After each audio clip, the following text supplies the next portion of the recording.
Hello everyone, welcome to my channel. আমি সুমি, চলে এসেছি নতুন একটা ভিডিও নিয়ে। আর এখানে এত প্রচণ্ড গরম, মানে আমরা যেহেতু অনেক দিন এখানে থাকি না, মানে গরমটা যেন বেশি লাগছে। তারপর এসির মধ্যে থাকছি, যখন বাইরে আসছি তো মানে পুরো গায়ে জ্বালা ধরে যাচ্ছে। এই ভিডিওটা আমরা যেদিন আসি তার পরের দিন সকালেই আমি করেছি। মা সকাল সকাল গোপালকে সুন্দর করে চন্দন লাগিয়ে পুজো করে নিয়েছে। আর এদিকে পাড়ার ছেলে এসছে আম পাড়তে।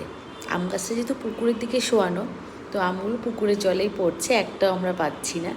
আর আমটা না খেতে খুব সুন্দর, খুব সুন্দর খেতে। এর আগে দু একবার যখন বাবাই এসছে আমাদের সঙ্গে, বাবাই এই গাছটাতে উঠে যেত আম পাড়তে, একটু পছন্দ করে। আর ভয় পায় না, গাছে উঠতে ভয় পায় না, গাছে উঠে গিয়ে আম পাড়তে পারে। আর এদিকে এই গরমের মধ্যে খুব কষ্ট করে ভাইয়ের পায়েল বানিয়েছে হায়দ্রাবাদি বিরিয়ানি।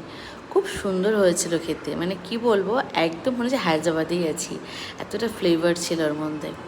আর সেই সঙ্গে 25শে বৈশাখ উপলক্ষে আমাদের পাড়ায় একটা কালচারাল প্রোগ্রাম হয়েছে, সেখানটায় অনেক বাচ্চা মেয়েরা নাচ করেছে, নাটক হয়েছে। তো ঠিক তাদেরই কিছু কিছু ভিডিও আমি নিয়েছি। বেশ ভালো লাগছিলো, অনেক দিন পর না এগুলো আসলে দেখতে পাওয়া যায়, ওখানে তো এরকম পসিবল হয়ে ওঠে না।